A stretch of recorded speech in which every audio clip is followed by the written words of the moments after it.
Hi అండి, welcome to Jakkampudi recipes. నేను మీ దుర్గ. ఈరోజు మన రెసిపీ వచ్చేసి బ్యాచిలర్స్కి టైం లేనప్పుడు 10 నిమిషాల్లో చేసుకునే ఈజీ రెసిపీ అండి. దీన్ని కోడిగుడ్డు పొడి, కోడిగుడ్డు ఉక్కురు, కోడిగుడ్డు మసాలా పొడి అని కూడా అంటారు. ఇప్పుడు ఇది ఎలా చేసుకోవాలి ఏంటనేది ఇప్పుడు మీకు ఈ వీడియోలో చూపిస్తాను. ముందుగా గ్యాస్ వెలిగించుకొని ఒక కళాయి పెట్టుకొని ఇందులో ఆయిల్ వేసుకొని ఆయిల్ కాగేలోపు ఒక 3 కోడిగుడ్లు తీసుకొని వీటిని ఒక గిన్నెలోకి బీట్ చేసి వేసుకోండి. ఇదిగోండి, ఇలా ఒక బౌల్లోకి తీసుకున్నాను నేను. ఇప్పుడు మనం కాగిన ఆయిల్లో ఈ 3 ఎగ్స్ని కూడా ఇందులో వేసేసుకుందాం. ఇలా వేసేసి ఒక నిమిషం ఆగితే మనకి ఇలా రెడీ అవుతుంది అనమాట. ఇలా రెడీ అయిన ఈ ఎగ్ని కొంచెం లైట్గా సాల్ట్ అనేది యాడ్ చేసుకొని చిన్న చిన్న ముక్కల కింద వీటిని కట్ చేసుకుందాం. ఇలా కట్ చేసుకుంటూ లో ఫ్లేమ్లో పెట్టుకొని వేయించుకోండి. మరి చిన్న చిన్న ముక్కలు కాకుండా కొంచెం పెద్ద ముక్కల కింద అలా ఉడికించుకోండి.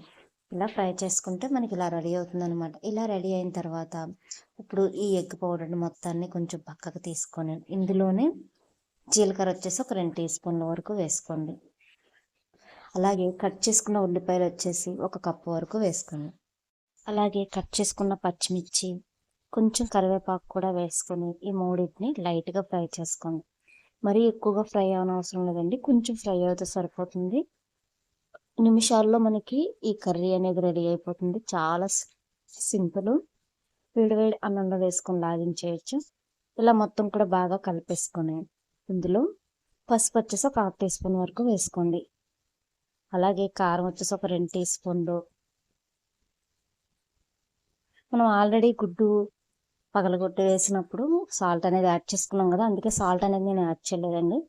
ఈ రెండింటిని కూడా బాగా కలిపేసుకున్న తర్వాత చికెన్ మసాలా కానీ గరం మసాలా కానీ మీ ఇష్టం, రెండిట్లో ఏదో ఒకటి తీసుకొని ఇందులో ఇలా యాడ్ చేసేసి బాగా కలిపేయండి. ఒక 5 నిమిషాలు లో ఫ్లేమ్లో పెట్టుకొని ఇలా కలిపేశారంటే మనకి ఎగ్ పౌడర్ అనేది రెడీ అయిపోయింది. ఎగ్ పొడిని వేడి వేడి అన్నంలో వేసుకొని లాగించేసారంటే simple and easy bachelors recipe అనేది రెడీ అయిపోయింది. మీరు ట్రై చేయండి. మీకు కనుక నా వీడియో నచ్చితే లైక్ చేసి సబ్స్క్రైబ్ చేసేయండి.